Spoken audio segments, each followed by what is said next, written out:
Muchas gracias, Lindsay.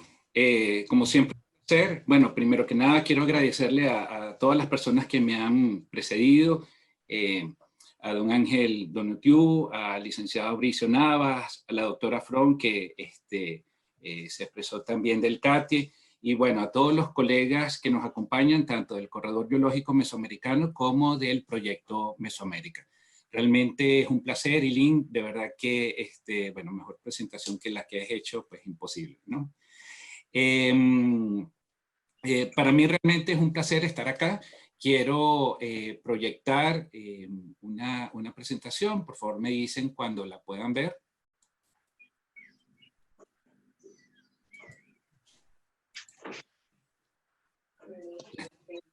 ¿La están viendo? Así es. Ok, en pantalla completa. Así es, señor. Muy bien. Bueno, espero no aburrirlos, ¿verdad? Voy a tratar de ser lo más dinámico posible. Creo que este es un tema muy importante, como lo acaban de decir. Sé que nos están viendo no solamente de la región de Mesoamérica, sino que también nos están viendo de Sudamérica y de otras partes, porque es un tema que trasciende, ¿verdad? Trasciende lo local, va más allá de lo que es meramente local a lo general, a lo global. Entonces, quiero hacerle dos advertencias, ¿verdad? Primero es que en el título agregué la palabra sostenibles para diferenciarnos de los negocios tradicionales, ¿verdad? Entonces, por eso es que el título de la presentación es La biodiversidad como oportunidad para generar negocios sostenibles en el sector privado, ¿sí? Esto entonces es parte de lo que nosotros vamos a ver en este ratico. Y bueno, la otra advertencia es que yo vivo en Turrialba, el CATI queda en una ciudad, Turrialba, como a 2 horas aproximadamente de San José. Es un valle precioso, pero es una zona rural.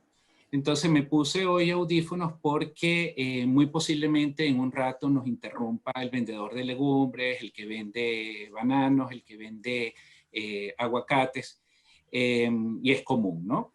Pero precisamente este ejemplo es interesante porque todos ellos están precisamente comercializando con la biodiversidad.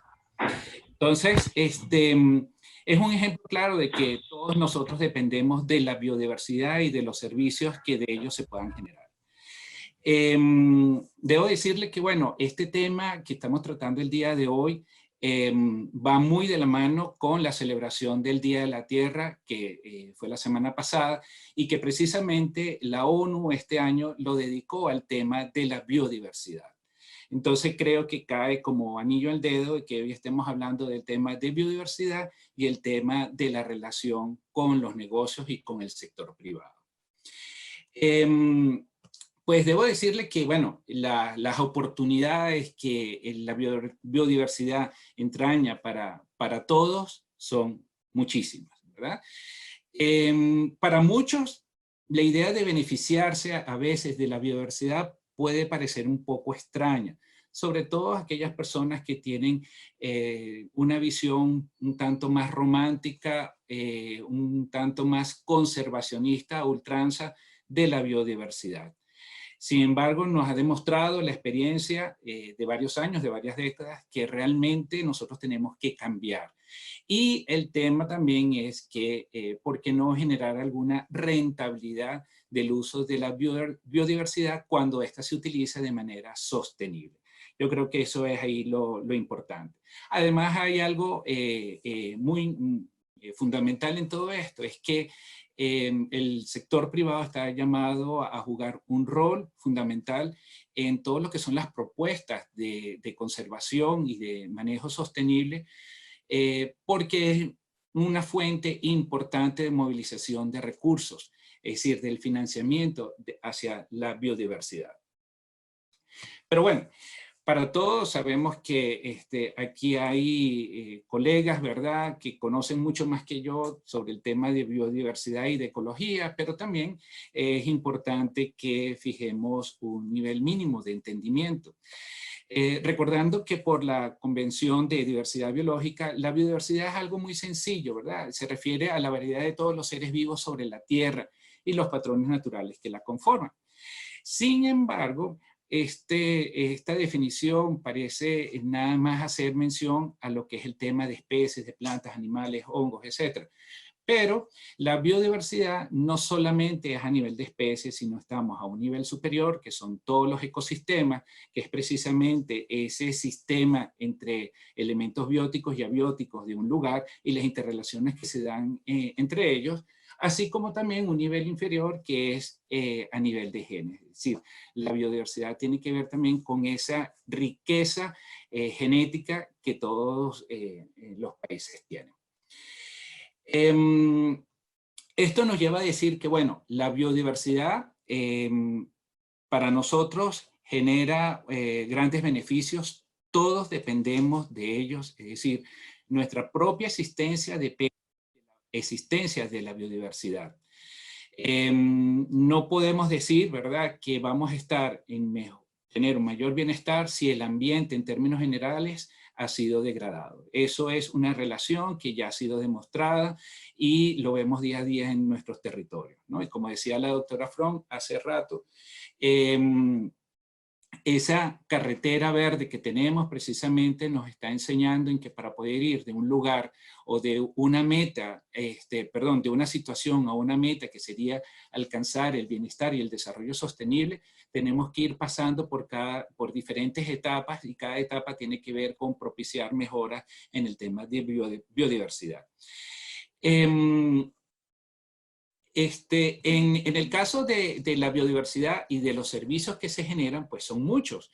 Nosotros tenemos, como vemos aquí en la lámina, servicios de provisión, servicios de regulación, servicios de mantenimiento y servicios culturales, hasta espirituales. Realmente la biodiversidad nos puede generar desde producción de alimentos y materia prima hasta energías alternativas, medios de vida, regulación de cambio climático, en fin, son una gran cantidad de funciones que la biodiversidad nos provee para nuestro bienestar. Sin embargo, todo esto que pintamos tan bonito, pues está amenazado.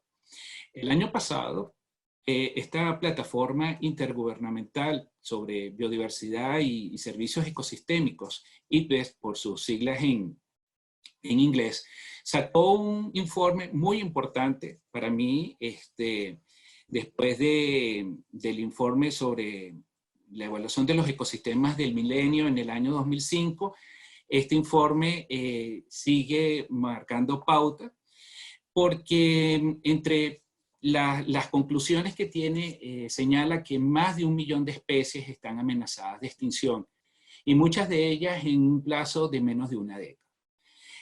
Nada más para ponernos en contexto, estamos hablando de un total de 8 millones de especies, es decir, que estaríamos perdiendo 1/8 de la biodiversidad.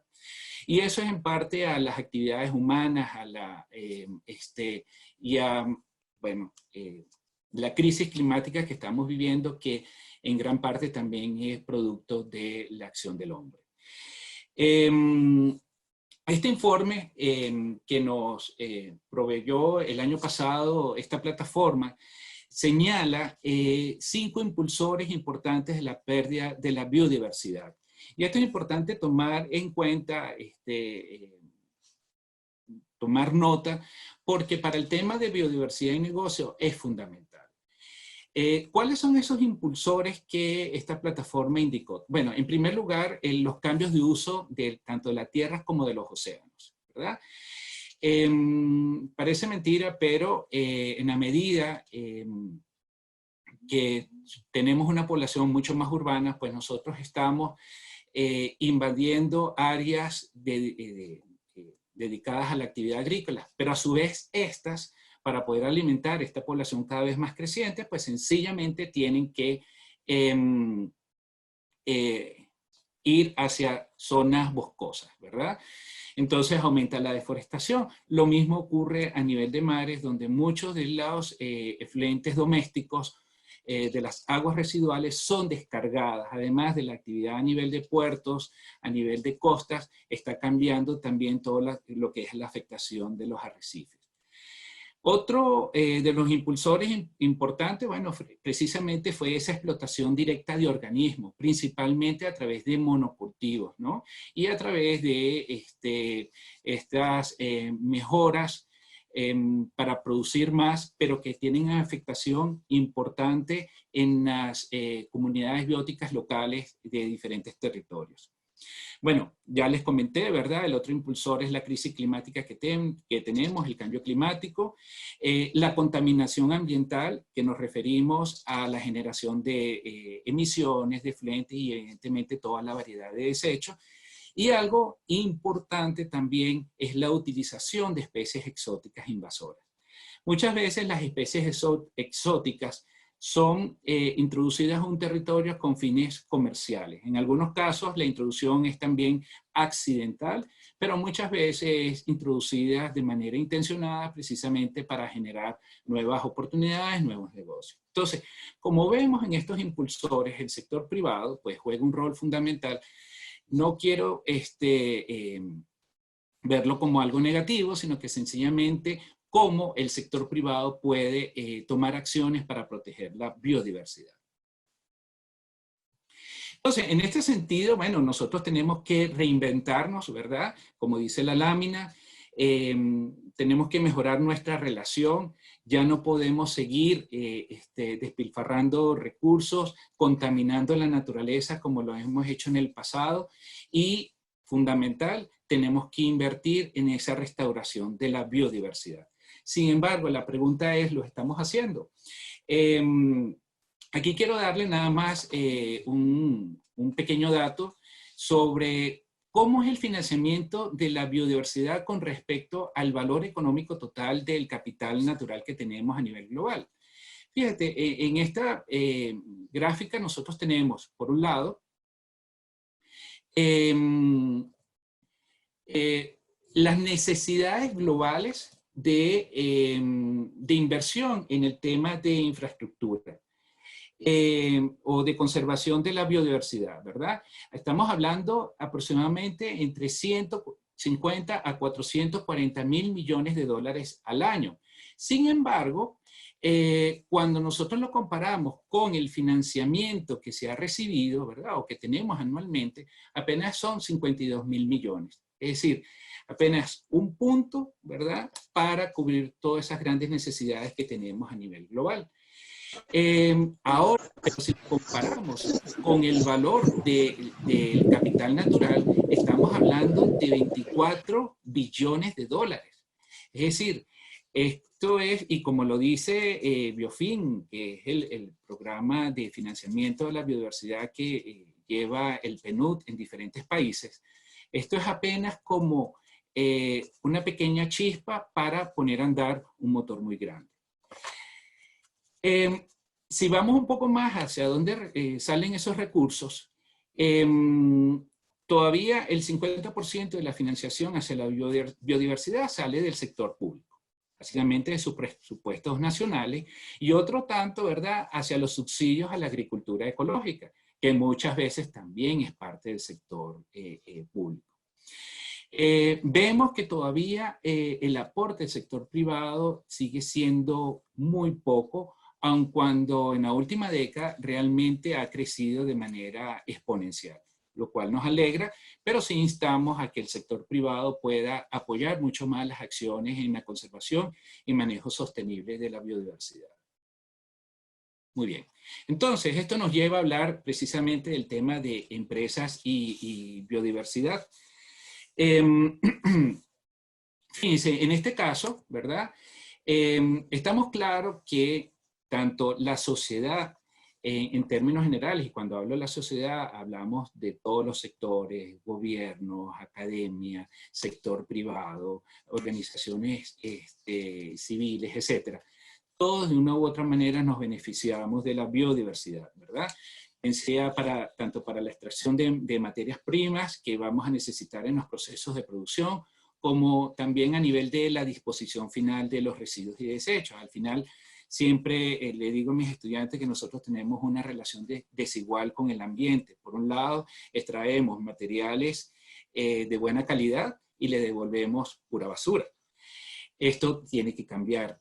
Y fíjense qué tan noble es la naturaleza que en esta lámina al fondo vemos una fotografía de una bacteria, ¿verdad?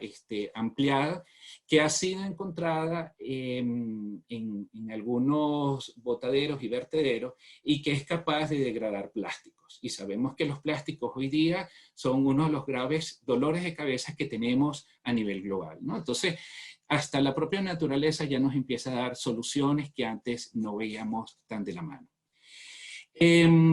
Ahora, ¿en qué estamos? Bueno, voy a utilizar este gráfico que tomé prestado del Natural Capital Coalition, donde nos hace una relación entre lo que es el capital natural, los negocios y la sociedad.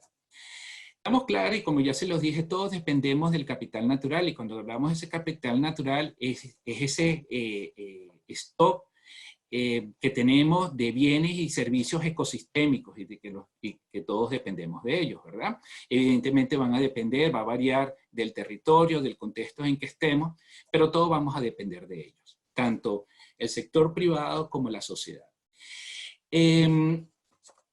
Cuando se desarrollan negocios que son actividades económicas en la cual existe una transferencia de bienes y servicios, ¿verdad?, de un productor hacia una persona que lo demande, o un grupo de demandantes, se generan, tanto de manera directa como indirecta, algunos impactos que van a afectar ese capital natural.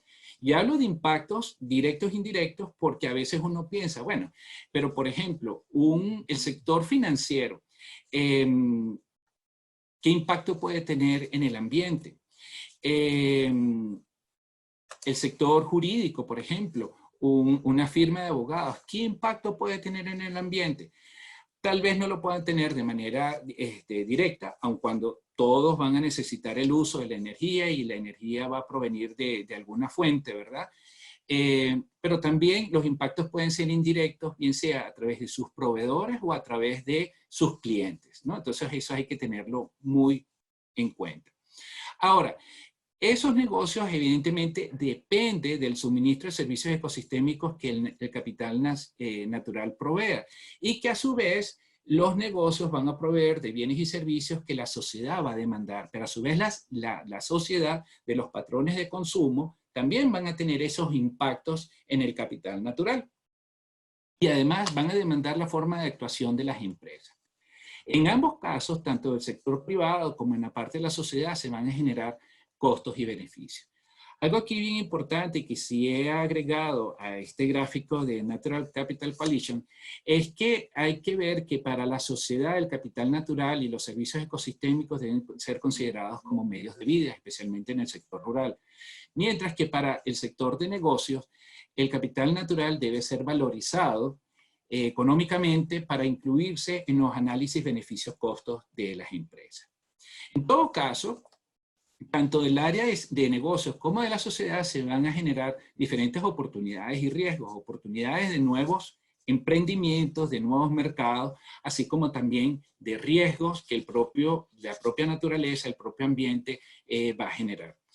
Uno de esos riesgos va a depender precisamente de la relación que tengamos con la naturaleza. En la medida que nosotros agotemos ese stock, ese capital natural, pues nuestro negocio que depende de ello va a entrar en riesgo porque la provisión de estos servicios o de estos bienes va a ser más dificultosa. Entonces, estamos hablando, ¿verdad?, que la relación tiene que ser una relación para generar negocios sostenibles, como dije al principio de la presentación. Aquí vemos este gráfico que me gusta muchísimo, de representación de los 17 ODS, Objetivos de Desarrollo Sostenible, donde vemos en la base los 4 objetivos que tienen que ver con el tema de naturaleza o de biosfera.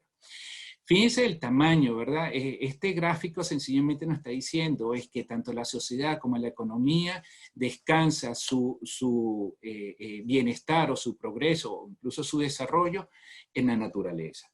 No es que la naturaleza depende de la economía o de la sociedad, es impactada, pero sencillamente todos nosotros dependemos de esa relación con la biosfera. Ahora, hay 4 objetivos directamente relacionados con el tema de naturaleza, en términos generales, pero vamos a estar claros, los otros 13 objetivos tienen que ver de una u otra manera también con el tema de biodiversidad. Por ejemplo, el tema de reducción de la pobreza, estamos claros que muchas veces en el sector rural es donde podemos conseguir población más pobre y esta población es de la que depende mucho más de los recursos naturales. Ahí vemos una relación clara.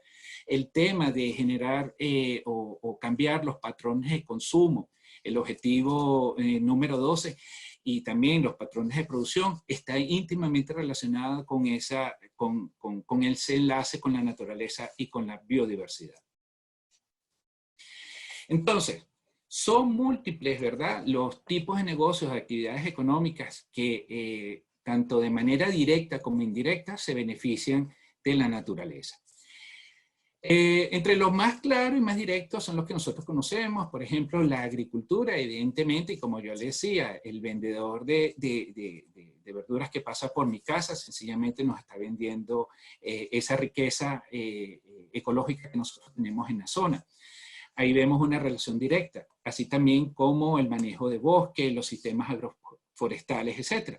Pero empezamos a ver otro tipo de actividades que no parecieran que tuvieran una relación directa, pero sí lo hay. Por ejemplo, el suministro de agua potable. Evidentemente, o incluso todo lo que son las empresas de bebidas y de alimentos en general, requieren como elemento fundamental de su proceso productivo la obtención de agua. ¿Y esa agua de dónde viene? Precisamente de los ecosistemas. ¿Y los ecosistemas qué son? Son biodiversidad. Pero también están, por ejemplo, las industrias textiles. Fíjense que en este caso es muy importante porque muchas de las fibras, ¿verdad?, fibras naturales como el algodón, el lino, etcétera, evidentemente proviene de esa biodiversidad, pero también esta industria puede afectar de manera negativa la naturaleza por los efluentes, una de las industrias más contaminantes, y precisamente era de lo que nos decía el informe del IPBES, uno de los motores de la pérdida de biodiversidad. Sin embargo, hoy día muchas empresas textiles están cambiando, reconocen este problema y están cambiando sus procesos de producción, están cambiando las materias, los tintes utilizados, están implementando sistemas de reutilización de las aguas con la idea de impactar lo menos posible la naturaleza. Pero bueno, así podemos, fíjense, también en la banca y finanza, como yo les decía, alguien puede pensar, bueno, pero un banco es un edificio, sí, pero bueno, consumen materias primas, papel, energía, etcétera. Hay movilidad de sus personas. Pero también la banca y la finanza en términos generales juegan un rol fundamental al financiar proyectos de cualquier tipo, no estoy hablando solamente de proyectos ambientales, proyectos de cualquier tipo de desarrollos económicos que a su vez puedan tener un impacto en la biodiversidad. Entonces es muy importante que la banca y la finanza empiecen a tener criterios de conservación de biodiversidad a la hora de otorgar cualquier tipo de préstamo. Entonces, bueno, como hemos visto, el sector privado tiene un rol fundamental a la hora de conservar o manejar de manera sostenible la biodiversidad, ¿verdad? Es importante entonces que los empresarios y microempresarios internalicen el tema de la biodiversidad como uno de los elementos fundamentales de sus procesos de producción, ¿no?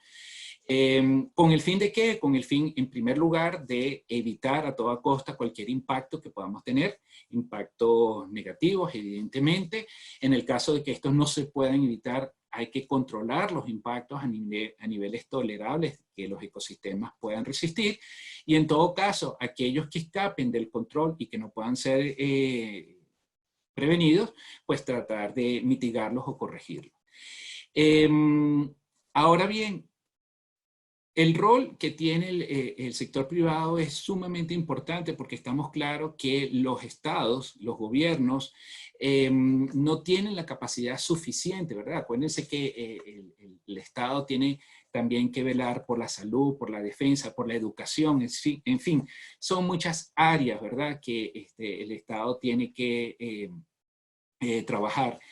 Y vemos, ¿verdad?, cuando analizamos, por ejemplo, los informes de los países, las memorias y cuentas de los países, vemos que el aporte en los presupuestos públicos para el tema de ambiente en términos generales se apenas alcanza entre el 2, máximo el 4% de los presupuestos públicos, o eso es menos del 1% del Producto Interno Bruto de los países, es decir, es insignificante. Entonces, el sector privado, precisamente, como ya lo he repetido, tiene esa tarea fundamental de movilizar recursos financieros para fomentar prácticas de manejo sostenible de recursos naturales.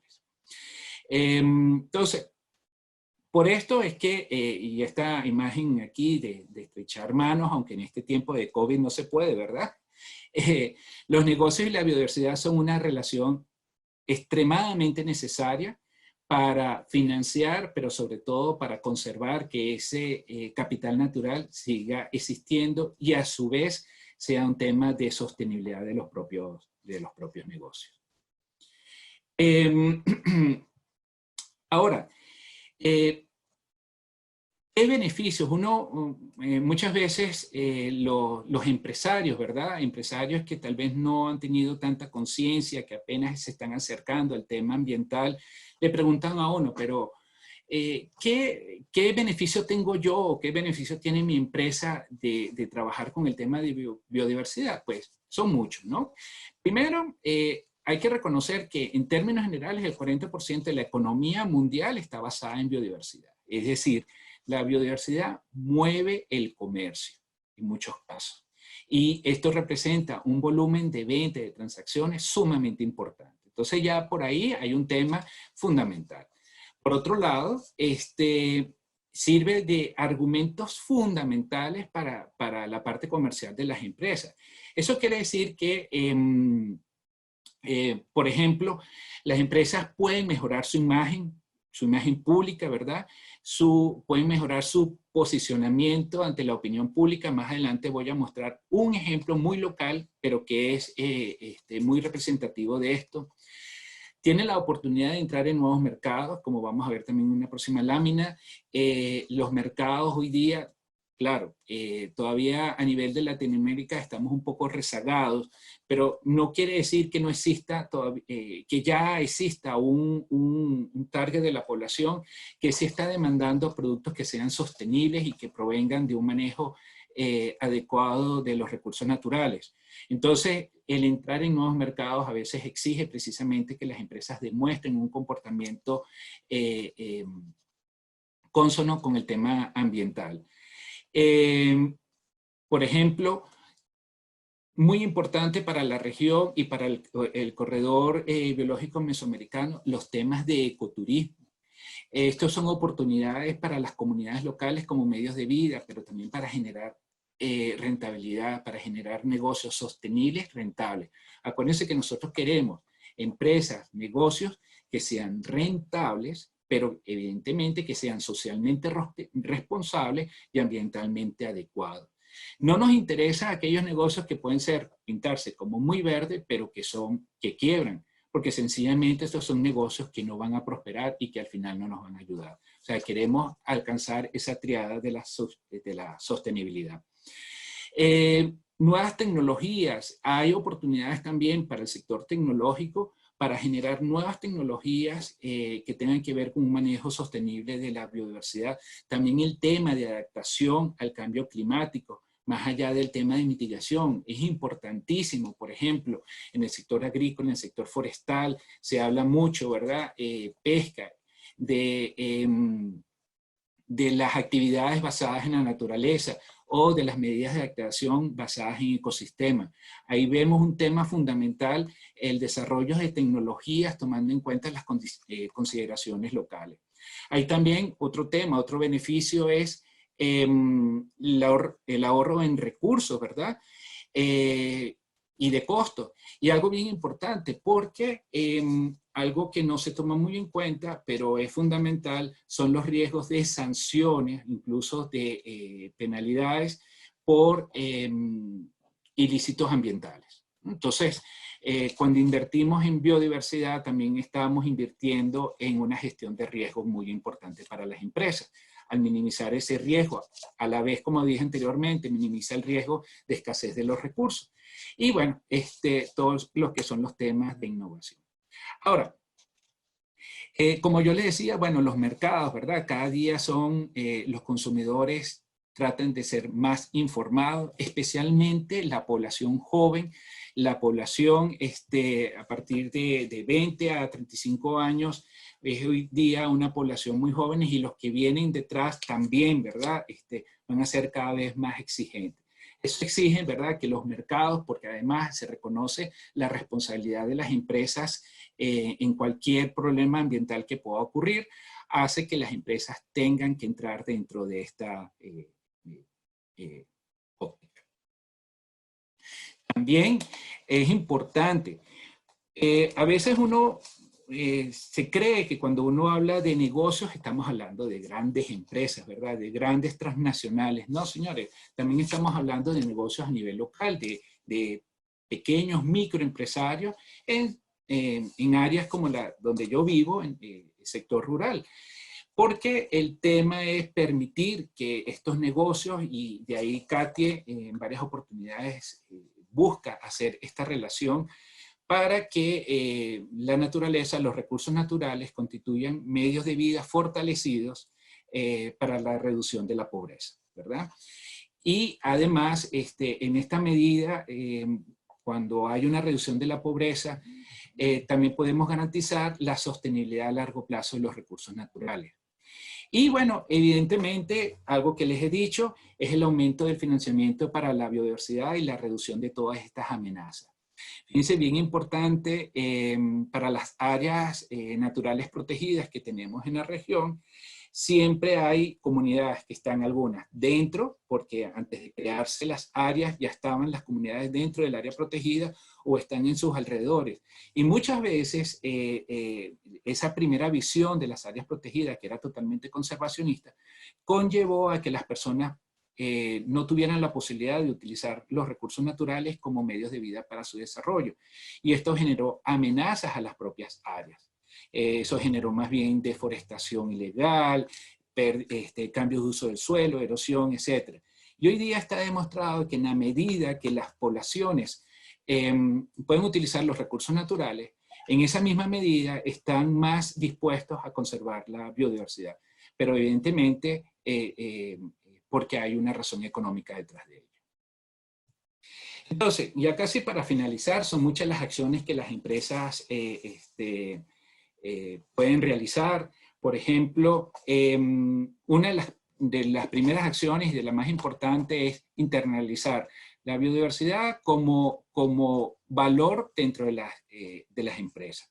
Luego, evidentemente, conocer cuáles pueden ser los posibles impactos directos e indirectos, pero también positivos y negativos, dar seguimiento al tema de la huella hídrica, de la huella ecológica y ver cómo se pueden reducir ambas huellas.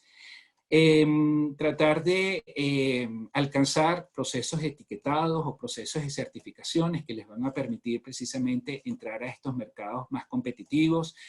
Ayudar también, fíjense algo importante, yo puedo ser una empresa responsable, una empresa sostenible, pero eso implica en que mis aliados también tienen que serlo. Mis aliados, hablo por ejemplo de proveedores. Entonces, uno de los roles también de estas empresas es poder servir como sombrilla para que estos lineamientos puedan llegar a los más pequeños. Reducción de todo tipo de desperdicios, tanto energéticos como efluentes líquidos, emisiones, desechos en general. Muy importante tratar en lo posible del reciclaje, la reutilización, ¿verdad? Pensar en materiales que puedan provenir de la naturaleza, pero que precisamente aumente esa reciclabilidad de los materiales. Y bueno, algo bien importante que es cuando las empresas no tienen la oportunidad de hacer estas acciones en sus propios territorios, o sea, porque tal vez no cuentan con un espacio físico para ello, sí pueden hacer compensaciones en biodiversidad en otras áreas. A veces, a nivel de la región, las compensaciones ya se están viendo como algo obligatorio, pero también están las compensaciones voluntarias. Y el beneficio es precisamente esa mejora de la imagen de la empresa. Bueno, como dijo la doctora Fromm, Centroamérica, Mesoamérica, ¿verdad? Es una región muy rica. Aquí tenemos el 7% de las especies conocidas, ¿verdad? A nivel global, en un territorio son de 522.000 kilómetros cuadrados, un territorio muy pequeño, pero que alberga una gran biodiversidad, por eso está considerado entre los 5 centros de megabiodiversidad del planeta. Sin embargo, es una región que también está muy amenazada de degradación ambiental, primero porque estamos en una zona tropical muy afectada por el tema de cambio climático y por eventos extremos, ¿verdad? Pero también porque tenemos una población muy pobre que depende de la naturaleza y que tenemos que tratar de cambiar, ¿verdad? Tenemos que tratar de mejorar la calidad de vida de todos ellos. Pero evidentemente todavía contamos con un capital natural importantísimo y donde estas oportunidades de negocios son fundamentales. Son muchos los ejemplos que ya ocurren. Esto no es nada nuevo, ¿verdad? Lo que queremos es que más empresas se sumen a estos esfuerzos. Por ejemplo, tenemos aquí las empresas que integran la Alianza Mesoamericana para la Biodiversidad, o BPM por sus siglas en inglés. Son algunas, ¿verdad?, que están trabajando en temas de turismo, en temas de producción de alimentos, temas de financiamientos, ¿verdad? Ya empezamos a conseguir empresas, bancos o del área financiera, como por ejemplo el grupo La FIS. Entonces vemos, ¿verdad?, que ya hay, esto solamente por mencionar solamente las que están en BPM, pero sabemos que hay muchas más, ¿verdad?, en la región. Fíjense que, y ya esta es la última lámina, a veces pensamos que los negocios solamente para estas grandes empresas, pero aquí quiero darle el caso de un gran emprendedor, un amigo joven de aquí de Turrialba, Esteban, que tiene un emprendimiento, ya tiene unos cuantos años, Chemas Pepe. Él produce, ¿verdad?, estas camisetas y medias y ropa, siempre que tiene motivos, toma fotos de biodiversidad y sencillamente la comercializa. Ahora, uno pudiese pensar, bueno, sí, está solamente aprovechándose de la biodiversidad, pero ¿qué le devuelve? Bueno, precisamente como parte de su responsabilidad, parte de las ganancias que él obtiene, las invierte también con otros grupos de jóvenes a mejorar la calidad ambiental, por ejemplo, en proyectos de reforestación, en limpiezas de ríos, playas, quebradas, etc. Y hoy día, por ejemplo, acaba de iniciar un nuevo emprendimiento separándose, bueno, no es que está dejando, sino que es una nueva área de negocio que tiene, que es un proyecto ecoturístico acá, totalmente ecoamigable, pero siempre el mensaje para las personas que lo visitan es el respeto, ¿verdad? Y el reconocer que la biodiversidad es un bienestar para todos nosotros. Entonces, bueno, espero que no los haya aburrido en esta exposición y, bueno, agradecerle a todos ustedes su tiempo para haberme escuchado y, bueno, y a los organizadores también la oportunidad de estar aquí con ustedes. Pues muchas gracias. A usted, muy bonito. Muchísimas gracias, Vladimir. Muy interesante la presentación, muy provechosa. Esperamos que sea de mucha utilidad para las personas que nos están viendo el día de hoy. Queríamos abrir un espacio de preguntas y de comentarios para las personas que nos están observando. Los pueden dejar en los comentarios acá del Facebook, de la transmisión en vivo, del Facebook Live, o a las personas que están en la sala de Zoom también pueden hacer sus comentarios a través de, o preguntas a través del chat. Bueno, tenemos un comentario y una pregunta. La fauna silvestre y en general la biodiversidad está siendo estigmatizada por motivo de la pandemia y su posible origen silvestre. La evidencia nos indica más el efecto de las actividades humanas que nuestra relación con la naturaleza y su uso directo. ¿Cómo podríamos enfrentar esto?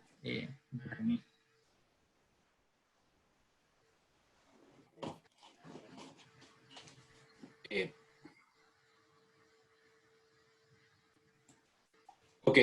¿Sí me escuchan? Sí. Sí, Alejandro, fíjate algo. Una de las tantas enseñanzas que nos está dejando toda esta situación que estamos viviendo a nivel mundial con el tema del COVID-19 es que tenemos, yo no lo vería como tan estigmatizada, ¿verdad? El tema de la naturaleza, sabemos, bueno, todavía no se termina de definir cuál es realmente el origen del virus.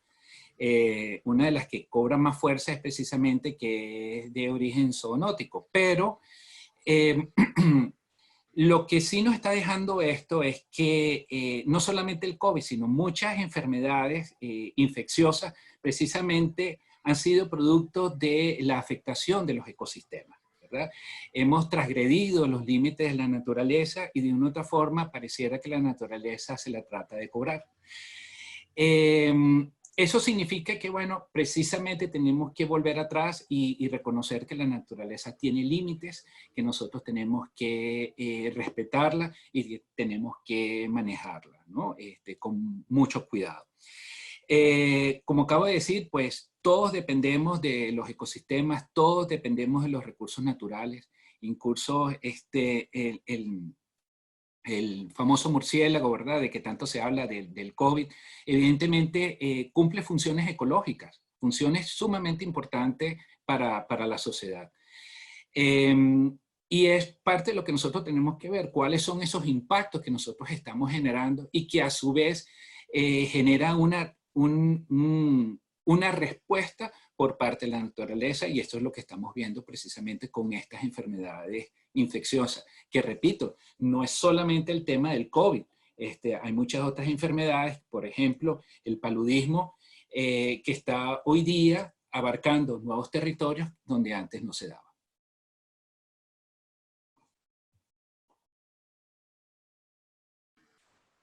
Ok, perfecto. Otra consulta que tenemos de parte de las personas que nos están observando sobre la huella, sobre todo la huella hídrica, especialmente para las cerveceras, que consumen tanta agua y hacen tan poco por las cuencas que las alimentan. ¿Cómo involucrarlos para que inviertan en la conservación y en la restauración de la biodiversidad? Correcto, sí. Tal vez esa pregunta la pudiésemos dejar para mi colega que me sigue, ¿verdad? El doctor Agustín, porque evidentemente tiene que ver un tema de agua y biodiversidad. Lo que sí quiero decir es que estas empresas cerveceras, estas empresas de alimentos, de bebidas, están tomando cada vez más conciencia. Por ejemplo, aquí en Costa Rica, la principal empresa de cervecera y que no solamente produce cerveza, sino muchas bebidas gaseosas, jugos, etcétera, está invirtiendo en el tema de conservación de cuencas, en el tema de conservación también de biodiversidad.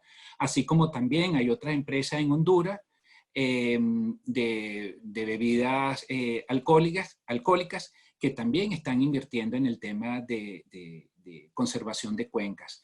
Participan en los esquemas de pagos por servicios ambientales, que es una forma también de participar el sector privado precisamente en las iniciativas de manejo y uso sostenibles de recursos naturales. Entonces, claro, no son todas, todavía faltan. Es importante para ellos, estas empresas, acuérdense, el agua es un recurso fundamental, pero se están dando cuenta, o tal vez llegaron a la conclusión de que si no conservan el recurso, pues no va, su negocio no va a ser sostenible. Y eso hace también que tengan que tratar sus efluentes industriales, porque al final es una fuente de contaminación del propio recurso que ellos pueden disponer. Pero bueno, sí me gustaría que después el doctor Agustín pueda ampliar este tema. Muchas gracias. Acá por la sala de Zoom nos consultan, ¿cuál podría ser el rol de los pueblos originarios en este enfoque? Sí, esa es muy buena pregunta, ¿verdad? Bueno, el rol de los pueblos originarios es fundamental porque, de hecho, hay acuerdos internacionales, principalmente el Protocolo de Nagoya, que reconoce la participación de los pueblos originarios en los beneficios que se obtengan del uso de la biodiversidad. Partiendo de ello, de este principio, pues la idea es precisamente darles oportunidades. Por un lado, para que ellos puedan utilizar los recursos naturales como medios de vida, de los cuales ellos siempre han existido y que en algunos casos las políticas ambientales los excluyeron, generando segregación, generando poca participación de los beneficios. Por otro lado, los pueblos originarios con su conocimiento ancestral pueden definir o desarrollar prácticas cónsonas con el ambiente, mucho mejor que personas foráneas en cada una de las áreas. Entonces, si vimos anteriormente una de las láminas donde presentaban algunos ejemplos de negocios que pueden existir, todo el tema, por ejemplo, de producción de alimentos, ¿verdad? De recuperación de especies nativas que están a punto de desaparecer en los territorios, es fundamental. El tema de ecoturismo, de producción de ciertos bienes como artesanías, son fundamentales para ellos como medios de vida. Y repito, son los mejores guardianes que nosotros podemos tener en el tema de conservación de recursos naturales.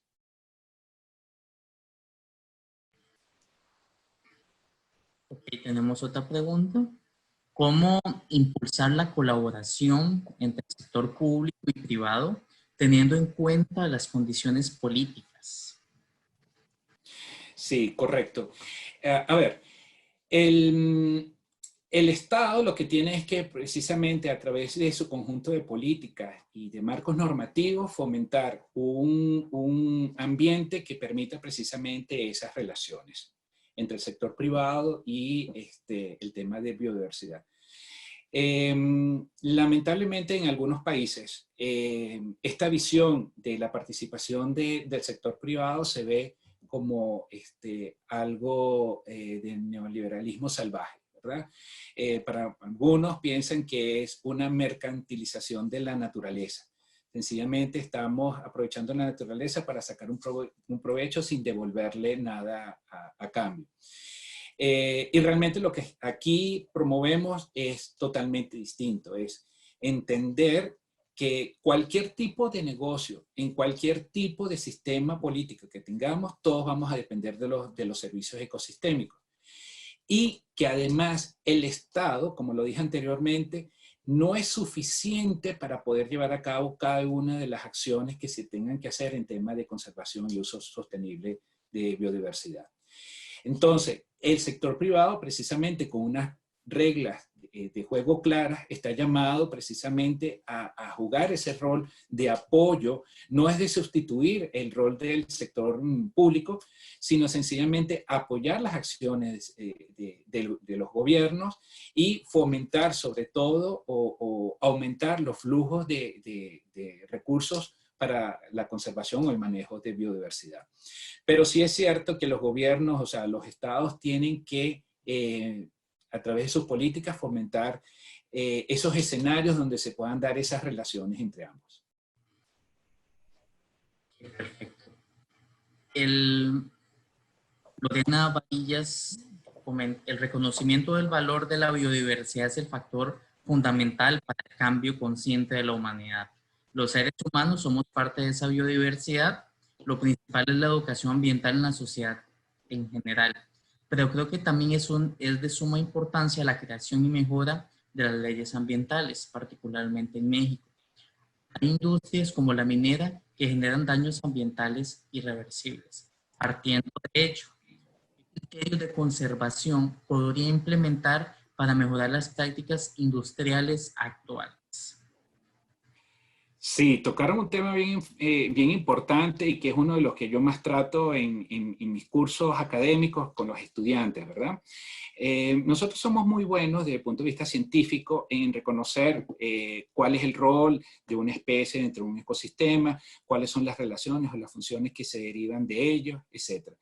Pero lamentablemente somos muy malos hablando en los mismos términos políticos y muchas veces esos términos son términos económicos.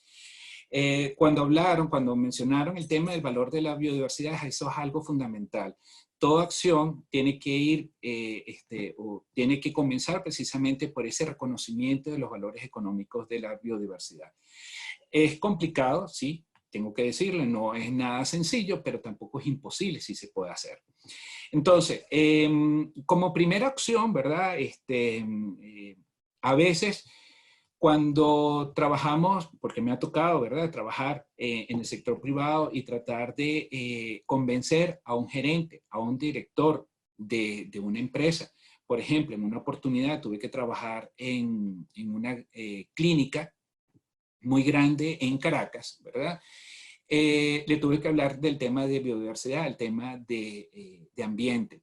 Y el médico, el director de la clínica, pues no entendía que tenía que ver su negocio con el tema de ambiente. Pues le comentaba precisamente que en la clínica generaba gran cantidad de residuos y desechos, consumía energía y además generaba una gran cantidad de efluentes, con el agravante de que muchos de los desechos evidentemente tenían características peligrosas.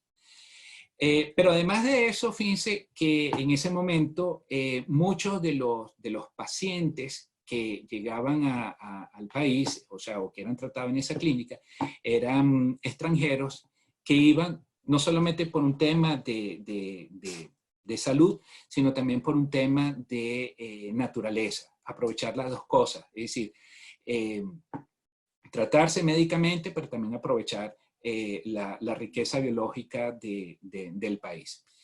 Entonces, eso conllevó a que era necesario hacer un análisis beneficio-costo de las propuestas que nosotros estábamos tratando de implementar a nivel de la clínica. Y ahí tuvimos que valorar económicamente tanto los impactos positivos como negativos que se generaban en el ambiente por parte de por la clínica y compararlo precisamente con las medidas que estábamos propiciando. Entonces, en el sector minero tiene que pasar exactamente igual y hay algo bien importante. Es hacer esos análisis de alternativas, esos análisis beneficio-costo de alternativas. Porque lo que pasa con el sector minero muchas veces es que sí, el producto que obtiene es un producto que es tangible y que tiene un alto valor en el mercado, pero lo que se están fomentando son valores de uso directo, es decir, la explotación hoy en contra de la conservación, pero la conservación también tiene su valor. Para nosotros poder extraer minerales, muchas veces tenemos que deforestar, tenemos que erosionar suelos, tenemos que contaminar agua y eso tiene su valor. Entonces nosotros deberíamos comparar el valor actual de los minerales o de los recursos que nosotros obtengamos también con ese valor que puede ser de uso, pero también con los valores de conservación, especialmente para las futuras generaciones. Perfecto, Vladimir, muchas gracias. Por el momento, esas son las consultas que teníamos en el Facebook y en el chat acá en la sala de Zoom. Le doy la palabra a Lindsay, si ya tenía algún comentario o alguna consulta adicional. Gracias, Ale. Pues la verdad que sí, pero tengo la facilidad de agarrar a Vladimir en el pasillo ahora que sale, entonces le puedo preguntar. pero tenemos muchísimas más preguntas, Vladimir, en el Facebook Live, que tal vez nos puedas ayudar a ir respondiendo, porque ha tenido muy buena acogida esta presentación tuya y creo que realmente es un tema muy, muy interesante que debemos de seguir trabajando aún más. Una de las colegas comentaba en el Facebook de que todavía hace falta mucha concientización, ¿no?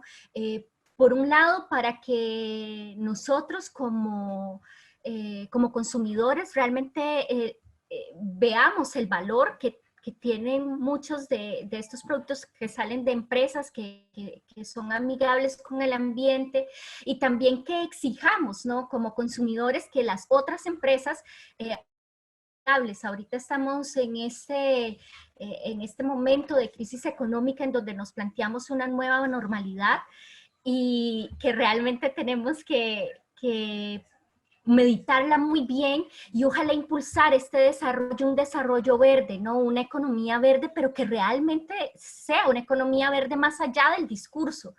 Deberíamos nosotros poderlo exigir y también exigir a los gobiernos que se le habiliten las condiciones necesarias para que todos estos pequeños y microempresarios, como vos decías, puedan surgir también, porque a veces realmente son devorados por un mercado que está más centrado en la producción rápida que en la producción de calidad.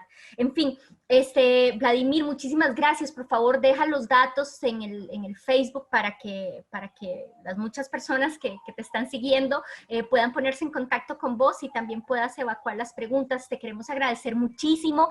Te vamos a volver a invitar porque queremos que nos des un ABC de la valoración económica. Esto era parte de lo que habían pedido nuestros enlaces de CBM. Entonces, a nombre de todo el equipo del SINAC, de Jairo y Luis Alejandro, también del proyecto Mesoamérica, de los enlaces, Katy, la Coviored, queremos darte las gracias por estar acá con nosotros. Y ahora quisiéramos introducir a nuestro siguiente panelista, que también toca uno de los temas primordiales para lo que es la región mesoamericana, como lo es el tema hídrico. Entonces, quiero permitirme poder introducir al doctor Agustín Breña Naranjo, quien es coordinador de hidrología del Instituto Mexicano de Tecnología del Agua, IMTA, Semarnat, que nos va a hablar sobre recursos hídricos y biodiversidad, las perspectivas para México, pero que también van a ser muy útiles para el resto de Mesoamérica. Y quiero platicarles un poquito sobre el gran recorrido que ha tenido el doctor Agustín. Bueno, el doctor Breña es experto en ingeniería y gestión de recursos hídricos. Previo a su incorporación al IMTA, fue investigador titular en la Universidad Nacional Autónoma de México, una excelente universidad. Sus investigaciones se han centrado en la observación de eventos hidrometeorológicos extremos con satélites, la hidrología de ecosistemas terrestres, así como los impactos cuantitativos del fracking en los recursos hídricos. Este es un tema que también va a interesar mucho a los colegas mexicanos, colombianos. Desde el 2014 ha impartido las asignaturas de geohidrología, uso de herramientas de percepción remota en la ingeniería hidrológica, sustentabilidad hídrica, hidrología superficial, dentro del posgrado de Ingeniería Civil de la UNAM. Así como ha graduado a 3 tesistas de licenciatura, 4 maestrías y actualmente se encuentra dirigiendo 5 tesis de doctorados. Es investigador nivel 1 dentro del Sistema Nacional de Investigadores de la CONACYT,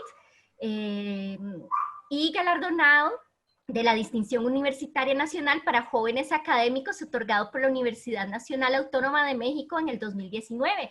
Ha sido invitado como revisor de artículos científicos en 9 revistas indexadas internacionales y su publicación han sido citadas más de 200 veces en revistas internacionales.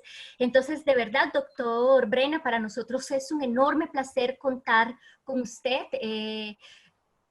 Y que nos pueda compartir sobre su experiencia, especialmente en este tema que es de gran importancia para el corredor biológico mesoamericano. Así que le paso a usted el micrófono y muchísimas gracias realmente por haber aceptado estar con nosotros. Hola, buenas tardes a todos. Muchas gracias, Lince, por esta amable y generosa bienvenida. Bueno, como les comentó, como se comentó al principio de este seminario, el tema que yo voy a estar impartiendo tiene que ver principalmente con lo que es el agua y su relación con los ecosistemas, perdón, con la biodiversidad. Bueno, antes de empezar, me gustaría comentar que el IMTA, que es donde yo colaboro en el área de hidrología, tradicionalmente no se ha involucrado en el tema de la biodiversidad. Sin embargo, en esta nueva administración estamos creando una subcoordinación especial para el tema de los ecosistemas y pues obviamente eso va de la mano de la biodiversidad. Les voy a presentar el día de hoy tres temas. El primero tiene que ver con el rol, el papel que juega la hidrología en la biodiversidad de las plantas terrestres. En este caso es un tema de investigación que ha emergido en los últimos años. Saber qué tanto la hidrología o el ciclo hidrológico controla la biodiversidad de los ecosistemas terrestres. Luego hablaré de estas nuevas ideas, que bueno, ya tienen más de 20 años, ¿no? En la que se considera, ¿no? a la biosfera, en general, al medio ambiente como un bien económico, y que ha dado lugar a pues, estos esquemas de financiamiento en donde el sector privado se está involucrando cada vez más, que es el pago por servicios ambientales, entre otros. Y finalmente daré un par de ejemplos de cómo las nuevas tecnologías se pueden utilizar para la gestión de la biodiversidad y también los recursos hídricos. Bueno, tradicionalmente lo que es la biodiversidad, la definición en este caso de biomas o de ecosistemas terrestres, es sabido que, pues, en este caso, el clima tiene un papel fundamental.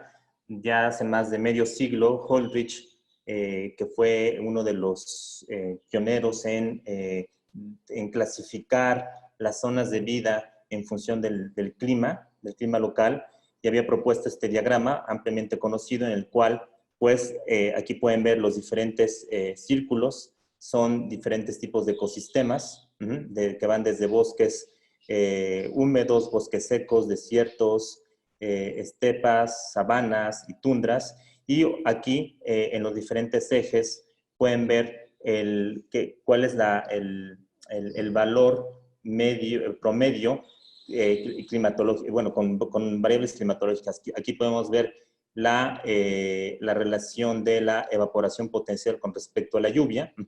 En este caso, conforme se va incrementando, la cantidad de energía supera la cantidad de agua disponible, y esto hace que pasemos, en este caso, de tundras a desiertos, desde desiertos fríos hasta desiertos, pues, calientes. Y por el otro lado, en este eje, tenemos lo que es la precipitación anual.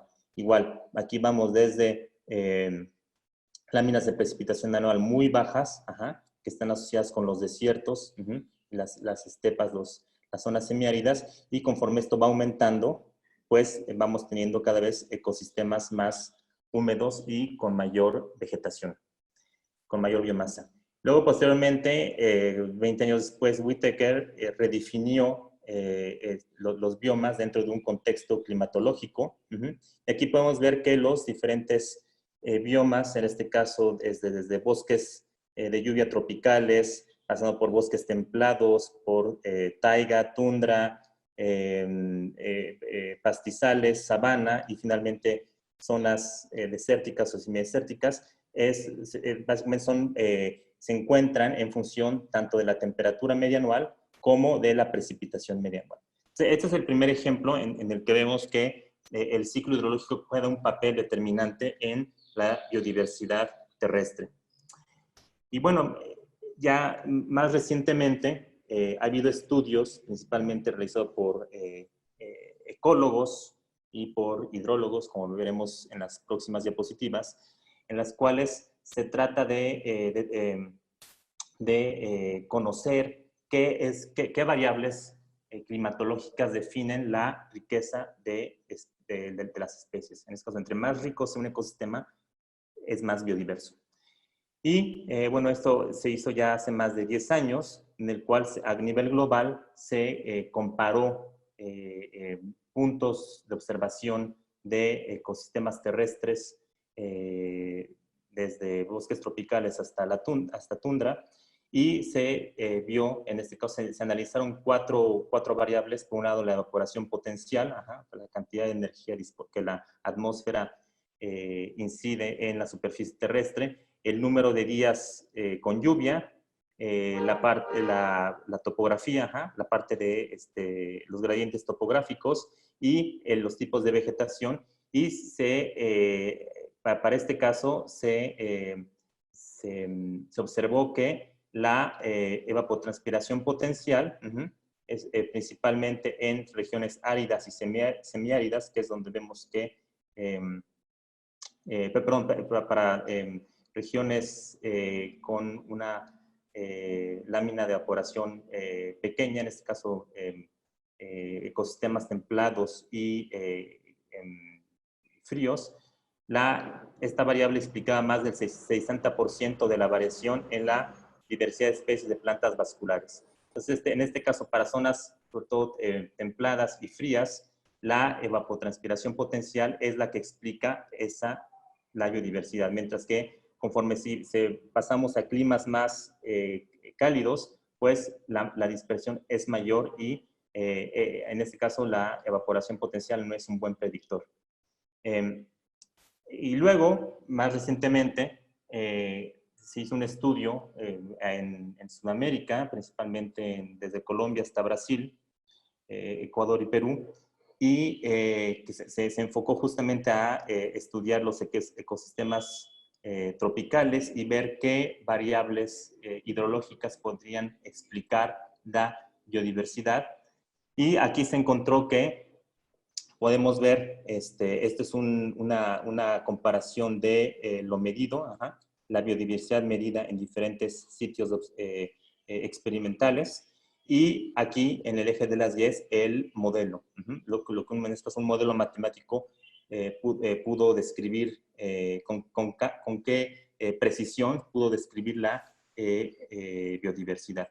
En este caso aquí las unidades estamos hablando en especies por kilómetro cuadrado. Y aquí se hizo un modelo de predicción utilizando todas estas variables hidrológicas, desde la temporalidad de la lluvia, qué tan uniforme es la lluvia durante todo el año, durante los meses del año, la temporalidad, aquí tenemos de la evaporación potencial, la abundancia hídrica, que en este caso es la cantidad de agua dentro de la matriz del suelo o la humedad del suelo. Y finalmente, después viene la variabilidad interanual, de un año al otro, qué tan variable es la precipitación. La latitud, que en este caso es un proxy de la radiación solar, y finalmente la elevación. Y lo que se encontró aquí es que en este caso las variables que tienen un mayor peso a la hora de predecir la biodiversidad terrestre, pues son por un lado es la elevación, la humedad del suelo y la temporalidad. Mientras que otras, como por ejemplo la radiación y la evaporación potencial, son incapaces de explicar la biodiversidad para los ecosistemas tropicales de América del Sur. Aquí lo que vemos es estos valores son el coeficiente de determinación, que en este caso es la correlación estadística entre cada punto, entre la observación y el valor simulado por este modelo. Y aquí podemos ver, entonces aquí entre mayor sea este coeficiente de determinación, mayor es la capacidad predictiva. Y aquí en este caso el delta R cuadrado es el valor que tiene si a este modelo se le quita alguna de estas variables. Entonces, por ejemplo, este modelo incluye todas estas 6 variables. si se le quita se quita dentro del modelo la temporalidad de la lluvia, la R cuadrada baja de 0.44 a 0.23. Esto es una caída del 48%. Si se le quita la temporalidad de la evaporación potencial, vemos que sigue tal cual. Básicamente no pasa nada. Pues el decremento en la capacidad de predecir es nulo. Y así consecutivamente, ¿no? Y también lo que encontró este estudio, este trabajo, fue que también la humedad atmosférica favorece la creación de nichos ecológicos. ¿Y por qué esto es importante? Bueno, porque conociendo las variables que nos pueden ayudar a predecir la biodiversidad terrestre, se puede utilizar para conocer para generar mapas de biodiversidad utilizando escenarios futuros de precipitación. La precipitación es el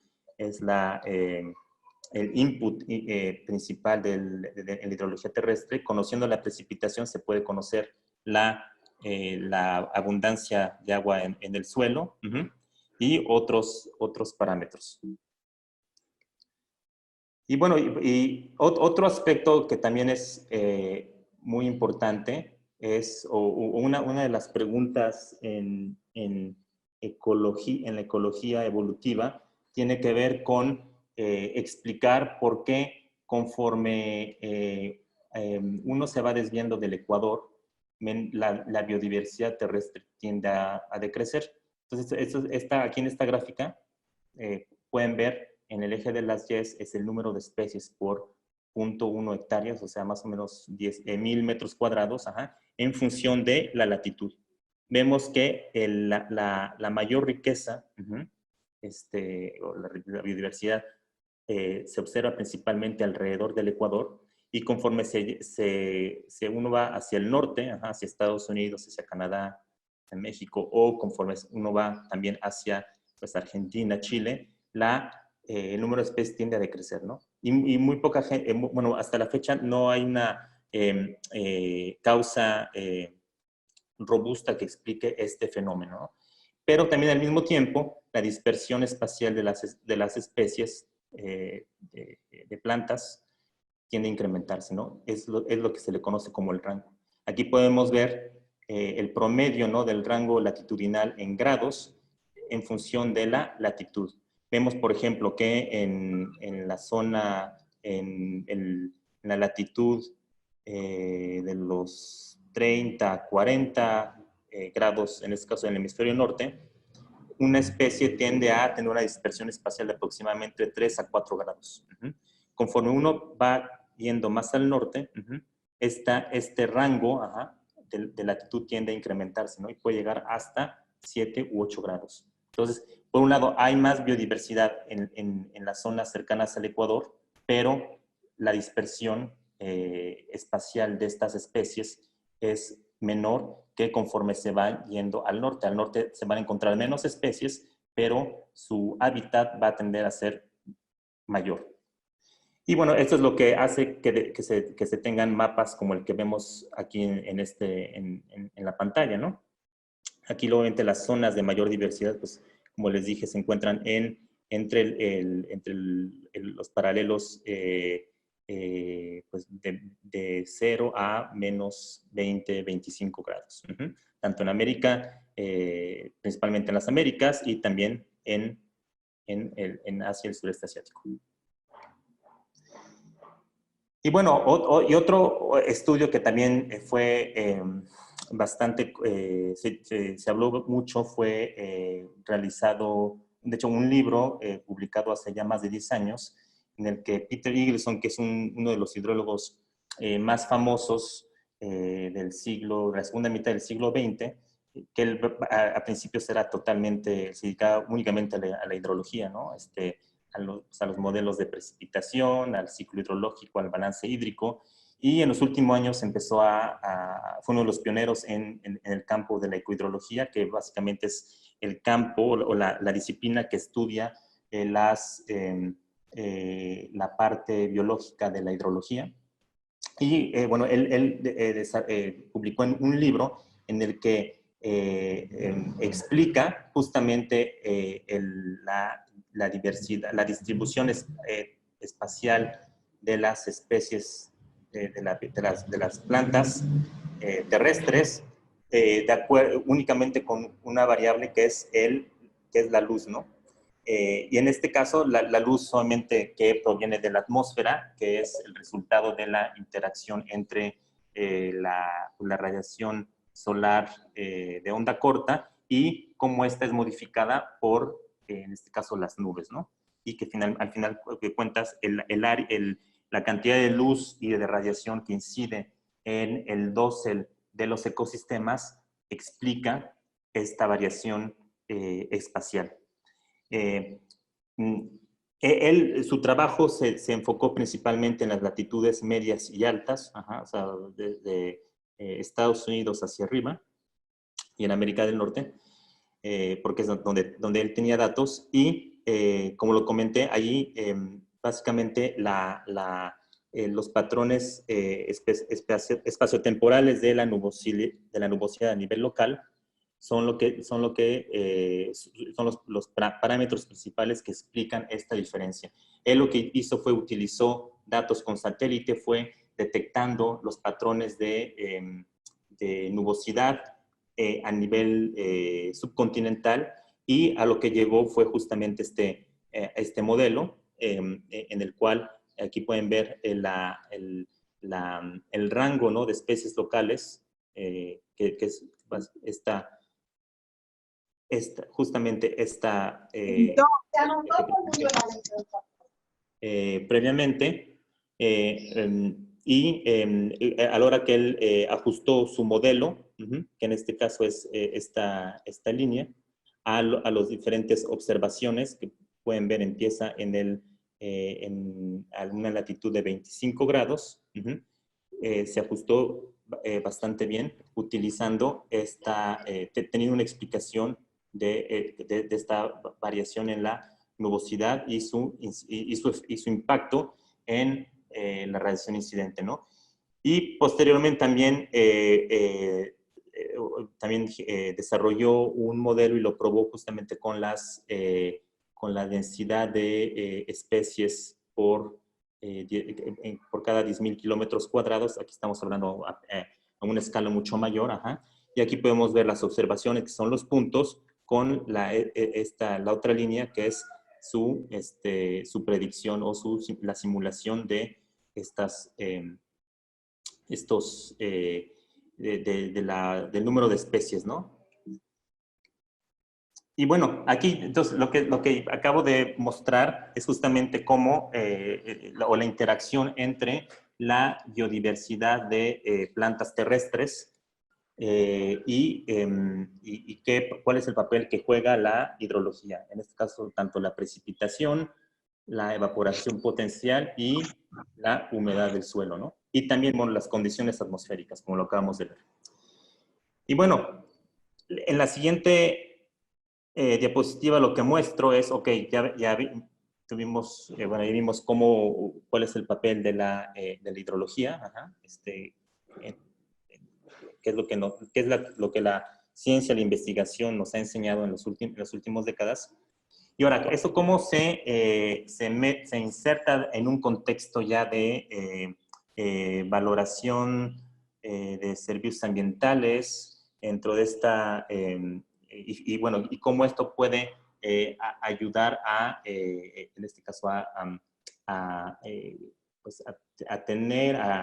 desarrollar proyectos justamente enfocados en la conservación, en la preservación de ecosistemas y por lo tanto en la biodiversidad. Y bueno, es por eso que aquí estoy presentando en esta diapositiva a la biosfera como un bien económico, que esta idea nace, por lo menos académicamente hablando, ya hace más de 20 años, en 1997, cuando Robert Constanza, que es un economista ambiental, propuso en un artículo de valorar o darle un valor económico a los ecosistemas, ¿no? Y en este caso, pues él encontró, ¿no? Hizo igual un modelo econométrico, y lo que encontró fue que los bienes y servicios generados por los ecosistemas a nivel mundial representan 2 veces, bueno, en ese entonces representaban 2 veces el valor de los bienes y los servicios producidos por la humanidad, o en este caso por los seres humanos, ¿no?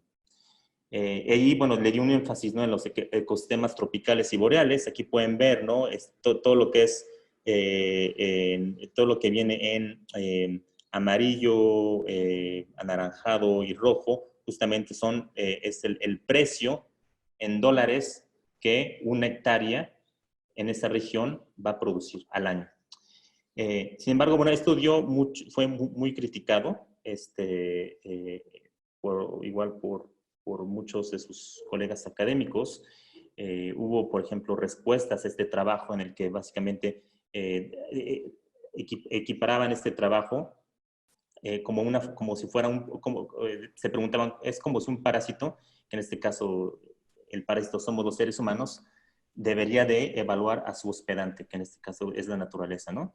Y también hubo otras voces que afirmaron, ¿no?, que era el primer paso, ¿no? Esto de valorar económicamente a los ecosistemas, el primer paso hacia la mercantilización y privatización de los ecosistemas y los servicios ambientales que proveen, ¿no? Tales como pues es el agua, los suelos, los nutrientes y finalmente la biodiversidad. Y bueno, 17 años después, el mismo Robert Constanza publicó otro artículo dando una actualización del valor de estos ecosistemas. Obviamente eso ya era 20 años después. En ese lapso hubo inflación, hubo también degradación ambiental, hubo pérdidas, ¿no?, de los ecosistemas, de la biodiversidad, una mayor pues, sobreexplotación, ¿no?, de los acuíferos, degradación de suelos.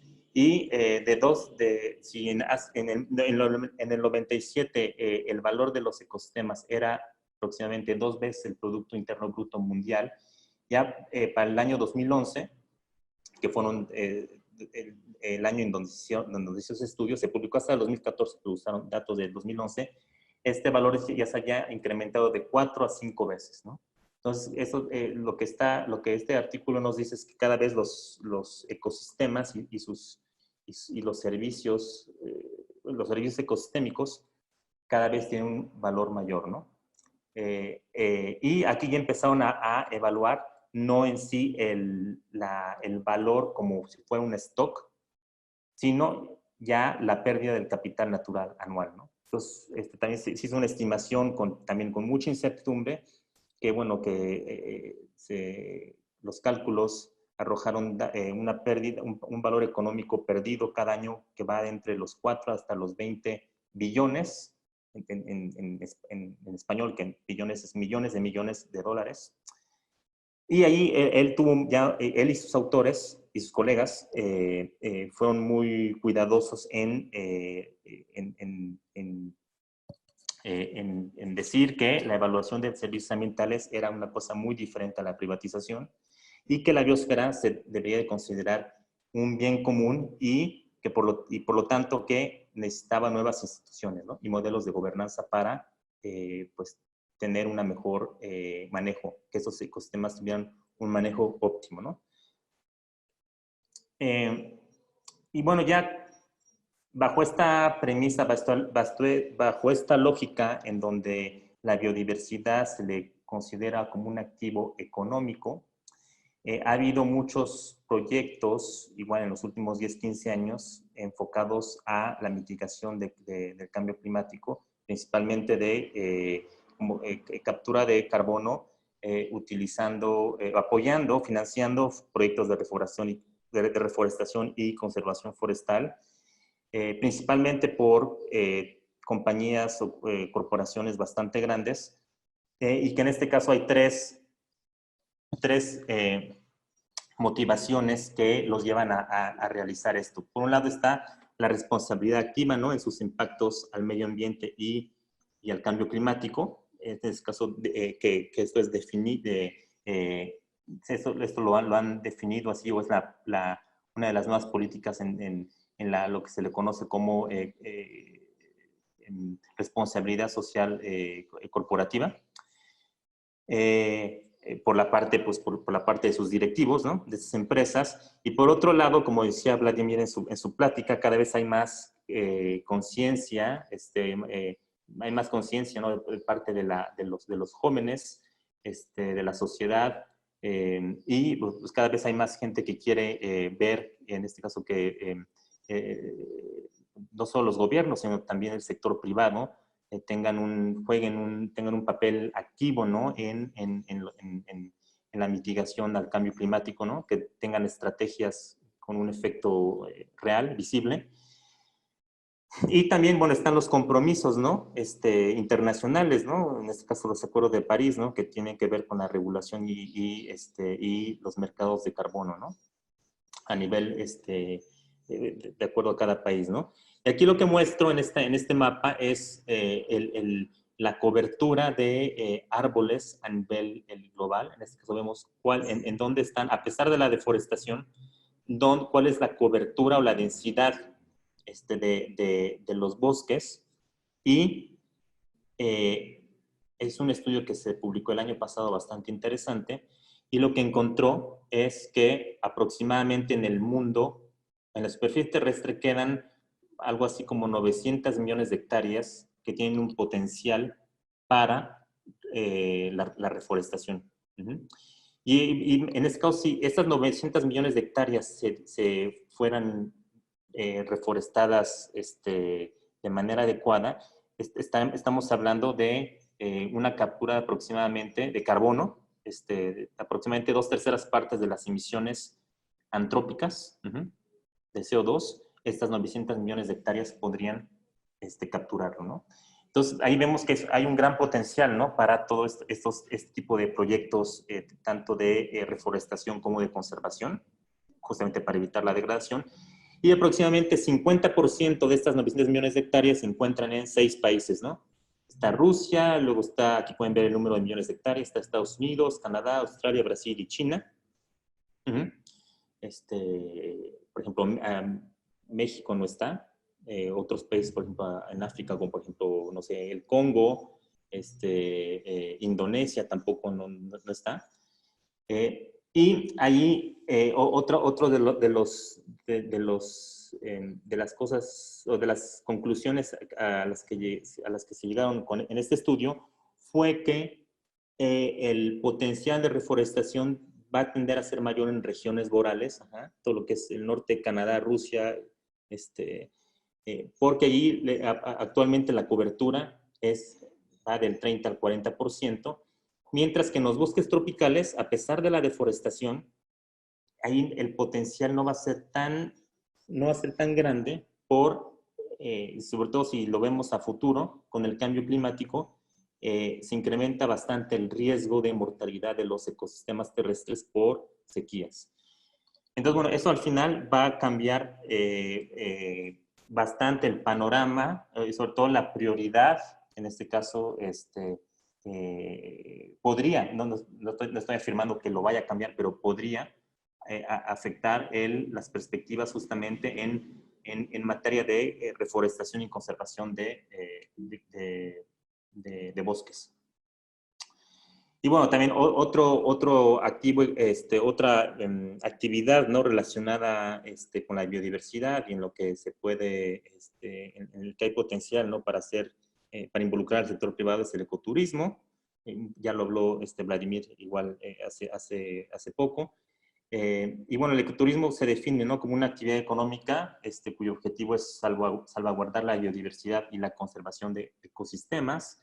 Igual esto ya, el término ecoturismo fue creado a finales de los años 80 y 10 años después, este académico Stefan Gosling de la Universidad de Lund en Suecia dio un framework sobre justamente cómo tenía que darse o los diferentes mecanismos, las componentes de este tipo del ecoturismo justamente para hacerlo lo más sustentable posible, ¿no?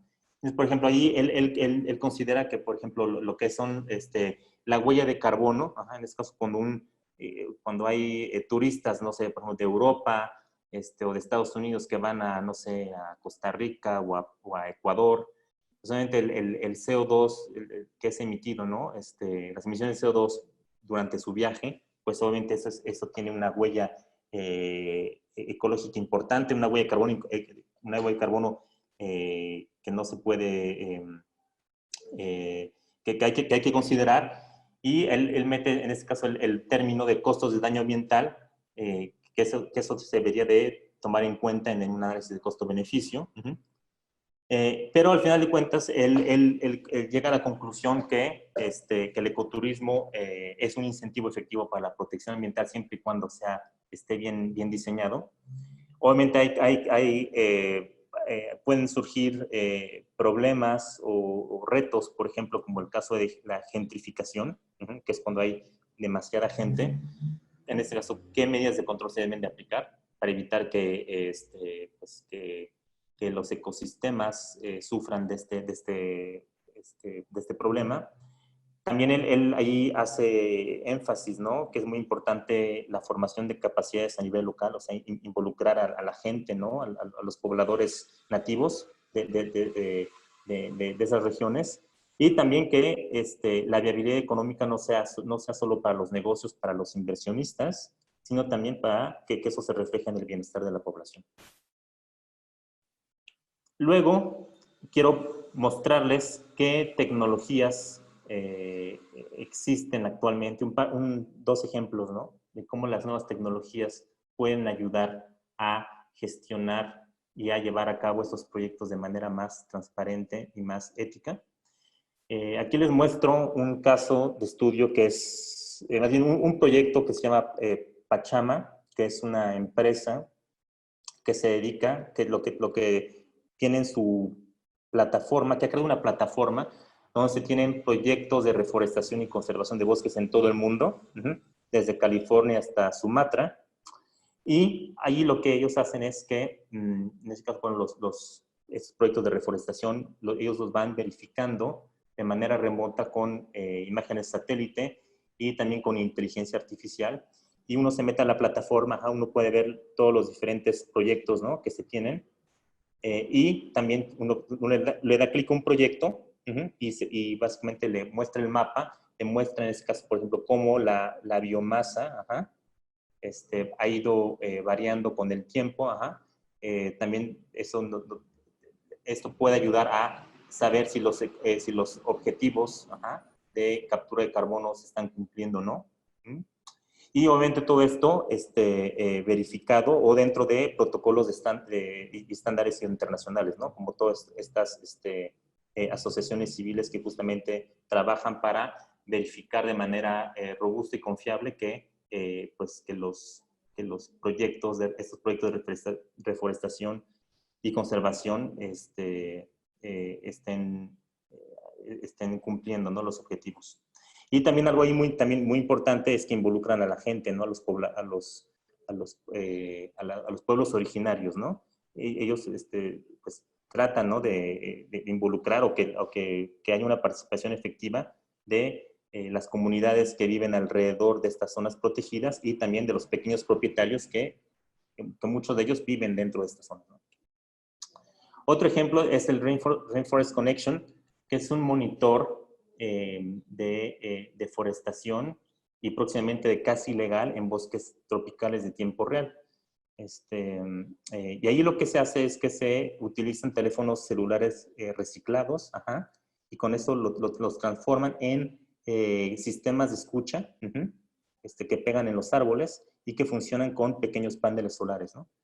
Entonces, eso hace que, entonces ponen ahí un sistema de escucha que funciona con un panel solar y estos van midiendo la bioacústica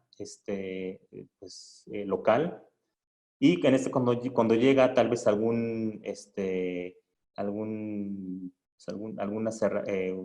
gente, ¿no?, que se escuchan, ¿no?, las motosierras. Obviamente ese sistema lo detecta, lo envía a la nube y posteriormente eso empieza a enviar alertas en tiempo real a la app al celular, uno lo recibe en celular, y esto hace que, pues, en este caso, las autoridades, pues, las autoridades puedan intervenir, ¿no? Este proyecto ya ha tenido varios casos, proyectos piloto en Perú, en Ecuador, en Brasil, en Camerún y Indonesia. Y también aquí la idea es que las comunidades locales se involucren, ¿no? Y bueno, ¿cuáles son las perspectivas para México, no?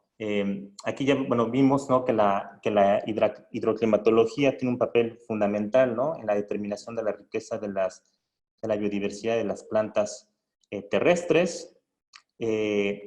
También estamos viendo, ¿no?, que hay cada día tecnologías emergentes, principalmente satélites y modelos apoyados de inteligencia artificial para predecir la biodiversidad y otros servicios ambientales. En este caso,